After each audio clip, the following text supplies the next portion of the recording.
ഹേ buddies, ഇന്നൊരു ജാതിക്ക challenge ആയാലോ? ആദ്യമായിട്ട് ഹിസാനയാണ് നമ്മുടെ ജാതിക്ക കഴിച്ചു നോക്കുന്നത്. അവളുടെ എക്സ്പ്രഷൻ ഒട്ടും പോരാ എന്നാണ് അവൾ പറയുന്നത്. ഇത് കണ്ടിട്ട് വരുന്ന മാളവികയാണെങ്കിലോ വേണ്ട ടീച്ചറേ എന്ന് പറഞ്ഞു.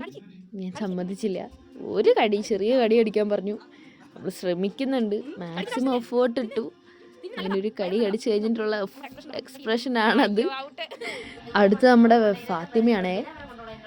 ഫാത്തിമ ഇത് കഴിച്ചിട്ട് ലാസ്റ്റ് ഒരു എക്സ്പ്രഷൻ ഉണ്ട്, ഇതാണോ എന്നോട് കഴിക്കാൻ പറഞ്ഞത്. അടുത്ത നമ്മുടെ സ്വന്തം സ്റ്റാഫായ സിമ്പിളായിട്ട് കഴിച്ചു തീർത്തിരിക്കുന്നു. അമൽരാജ്, ഇതൊക്കെ എന്ത്? ഞാനോ? കയ്യിൽ നിന്ന് പോയി ഗായ്സ്. അടുത്തത് അനുരാഗ്. സിമ്പിൾ. ഞാനിത് പറഞ്ഞപ്പോഴേ ഇതൊക്കെ എന്ത് ടീച്ചറേ എന്ന് പറഞ്ഞ കുട്ടിയാണ്. വല്ലാത്ത ചലഞ്ചാ. അതായത് ഒരു എക്സ്പ്രഷൻ ഇടാണ്ട്, അതെ, ഒരു കഷ്ണം നിന്നാ മതി. ഇവിടെ നിൽക്കണം, ഇവിടെ.